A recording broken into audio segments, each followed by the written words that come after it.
was 24 when he was killed. Tupac was 25. Kids, man. Maybe I'm foolish, maybe I'm blind, thinking I can see through this and see what's behind. You're going to try to find out who really killed the notorious B.I.G. There is a very real possibility that the murder of Biggie Smalls is directly related to the murder of Tupac. People's lives are getting destroyed. It has to stop.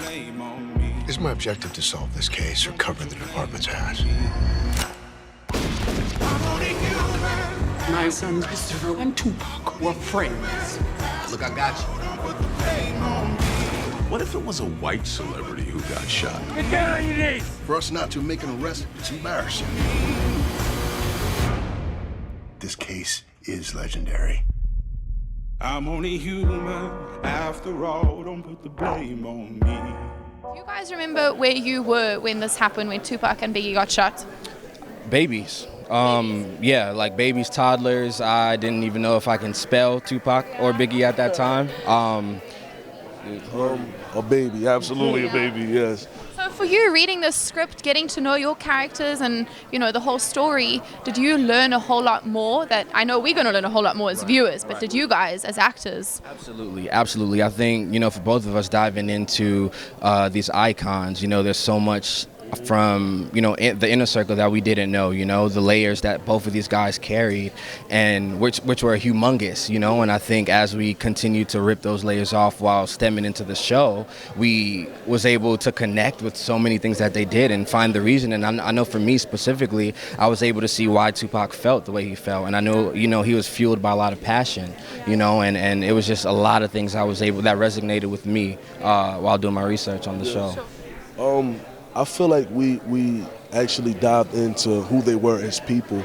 Often people look at them as just like music icons or this person or that. He said this, he said that. But we really took time to research and to really go back and find out who Christopher Wallace was, who Tupac Shakur was, and not just on the music side.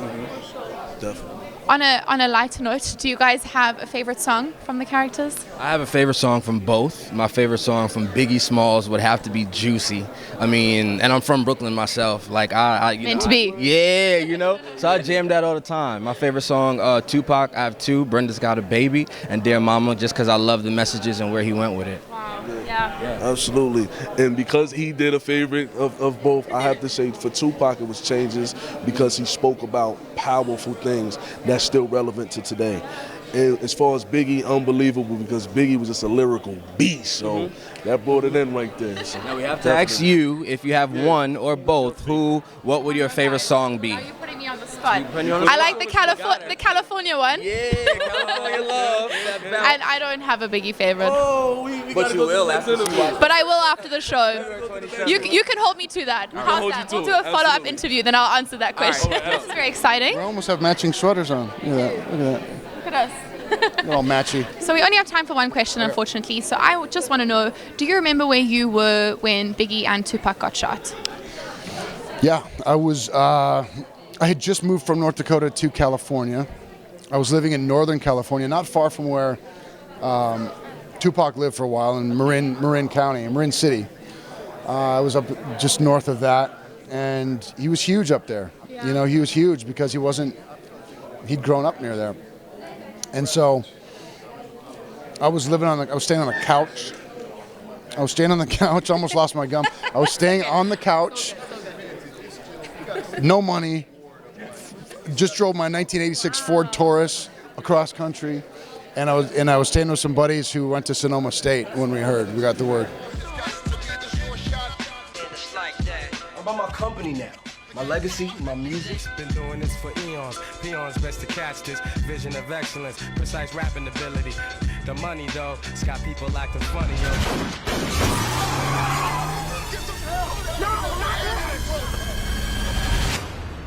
Jimmy, I just want to know, who did it?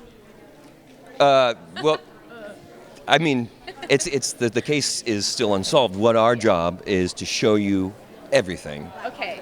And it'll either be clear or not to you. Yeah. So are you guys showing us anything else that we don't already know in this series? Absolutely. Okay. You're getting you're getting 4 storylines. You're getting Biggie, you're getting Tupac around 93 when they meet each other. You're getting Russell Poole, the first lead detective for RHD, and then you're getting Kading and Dupree from 2007.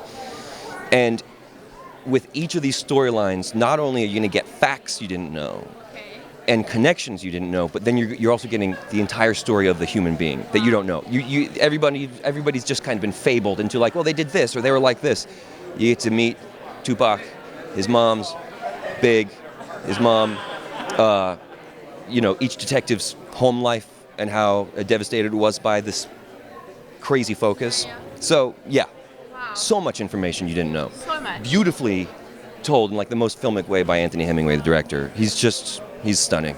Do you remember where you were when Biggie and Tupac got shot? No. I was as blind as everybody else.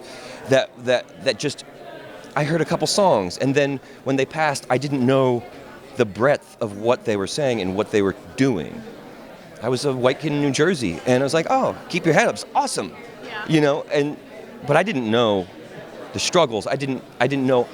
I certainly wasn't hip to the profundity of what it's like to be an oppressed person at that time. And so, yeah, but now it's nothing but respect. So then I'm sure now you just as an individual learned so much just playing this character of yours and reading the scripts, things that you didn't even know that now we're going to even find out. Yes. Yeah. There's a world of information behind this story, and it's all human. And it's all pertinent, too, socially. I mean, it was 25 years ago. It's crazy. We have not shifted that much. Things are still very unfair. Yeah. What are we going to find out that we don't already know? I think the fact that we approach this as a procedural to an extent, and we deal with the investigation and the details and the minutiae of details involved in uncovering the truth from the perspective of these law enforcement officers, I think that that's a different angle and a different spin. Because most people don't really know what it takes to solve a case. Even some of the best procedural shows on TV, a lot of times they're dealing with fictional characters, this, that, and the other. These are real people who did real things. And not only that, there's so many bizarre parallels and weird, circumstances whereby the oddest coincidences were occurring during the investigation, stuff that, if I were to write it down in a script, you wouldn't think it was true because they were so weird that, this person would be there at that time at the same time that this is happening and blah, blah, blah. This is real life. And this is real not life. a false story. Yeah. Are we going to have a lot of questions that are going to be answered as viewers? Absolutely. Yeah. Absolutely. There will be a lot of questions answered, and there will be a few new questions raised probably as well. Oh, we just want to know who did it. Let's be real. We're never going to find that out. But do you remember where you were when Tupac and Biggie got shot? Yeah. Yeah. I was at the party that, Biggie was at when he was assassinated. Oh, wow. So, yeah, I saw him sitting in the car in the carport of the Peterson Museum right before he rolled out. So I left the party probably 5-10 minutes before he was murdered. So I remember where I was at when that happened. Were you able to use, as an actor, those memories and those feelings now in your character in this series, knowing that you were actually there? I think probably. I think some of the stuff probably came up while I was in the process of, working on the material and everything like that. So, yeah, probably. Sure. Well, we can't wait to watch it. All the best. You're amazing, and the show's going to be amazing. Appreciate so thank you for your time. Thank you very much. Hey, what's up? It's Mark Rose. And I'm Wavy Jones. And you've just been buzzed. You hear that?